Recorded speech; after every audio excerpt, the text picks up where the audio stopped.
Hi, నా పేరు అమర్. ఇది నా కాలేజ్ ఫస్ట్ డే. మామూలుగా అందరికీ కాలేజ్ ఫస్ట్ డే అంటే చెప్పుకొని నవ్వుకోవడానికి చిన్న చిన్న ఎక్స్పీరియన్స్ ఏవో ఉంటాయి.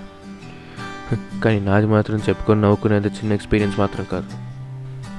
నేను అందరిలానే కాలేజ్కి వెళ్ళిన వెంటనే కాలేజ్ ఎలా ఉందో చూశాను, అటు ఇటు తిరిగాను, చిన్న చిన్న పరిచయాలు ఏవో చేసుకున్నాను.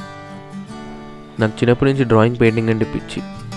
ఏ చిన్న పెయింటింగ్ కనిపించినా సరే దగ్గరికి వెళ్ళిపోతాను. ఎలాంటి బ్రషెస్ వాడారు, ఎలాంటి పెయింట్స్ వాడారు, అసలు ఎలాంటి టెక్స్చర్ మీద డ్రా చేశారో అబ్జర్వ్ చేస్తాను. కాలేజ్ ఓరియంటేషన్ డే అన్నారు. నాకేమో మామూలుగా బోర్ కొట్టలేదు. ఏం చేయాలో అర్థం కాలేదు. అందుకే ఒక మంచి స్పాట్ ఎత్తుక్కొని బుక్, పెన్సిల్ తీసి ఏదో ఒకటి డ్రా చేయడం మొదలెట్టాను. చుట్టుపక్కల జనాలంతా బాబోయ్ హడావిడి హడావిడి హడావిడి. నా పనిలో నేనున్నాను. ఇదే గ్యాప్లో లంచ్ బెల్ మోగింది. అందరూ తిరగడం ఆపి తినడం స్టార్ట్ చేశారు. నేను మాత్రం క్యాంటీన్లో కూర్చొని తినకుండా డ్రా చేసుకుంటూనే ఉన్నాను. ఒక తినే చోట ఇన్ని పెయింటింగ్స్ చూడడం ఇదే ఫస్ట్ టైం. చాలా కొత్తగా ఉండేది. ఇక్కడే అసలు మ్యాటర్ స్టార్ట్. నేను డ్రా చేసుకుంటూ ఉండగా నా వెనకాల ఉన్న ఇద్దరు ఏదో మాట్లాడుకోవడం విన్నాను. Hey, did you know that some murder happened here in this canteen 10 years ago? What? Yeah, some artist brutally raped and murdered a girl here, it seems. People still talk about it. There wasn't even a single trace left of that girl. And we don't even know what happened to that artist. ఇదే నేను విన్నది. చిన్న చిన్న విషయాలనే భూతద్దం పెట్టి చూసే నాకు ఇది విన్న వెంటనే దాని గురించి తెలుసుకోవాలనిపించింది. వెంటనే అక్కడ ఉన్న లైబ్రరీకి వెళ్ళాను.